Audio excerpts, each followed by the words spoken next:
Əziz kolleqalarım, hörmətli pasientlərim və dəyərli sosial media izləyicilərim, mən bu gün sizlərə daha bir neyrocərrahi кейsdən bəhs edəcəyim. Pasientimiz 51 yaşında idi.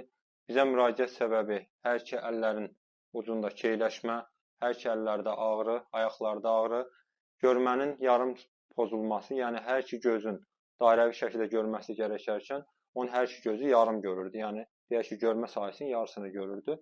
Onun xaricində ürək bulanması, baş ağrısı və qusma şikayətləri ilə müraciət etdi. Biz ona baş beyin MRT-si çəkdirdik. Baş beyin MRT-sində sağ ənsə nahiyəsində törəmə aşkarlandı. Bu törəmə menengiom olaraq dəyərləndirildi. Biz ona əməliyyat planladıq. Əməliyyatla törəməni xaric etdik. Həmçinin törəmə sümüklərə invaziya göstərdiyinə görə, yəni kəllə sümüyünü yediyinə görə biz sümüyü də xaric etmək məcburiyyətinə qaldıq.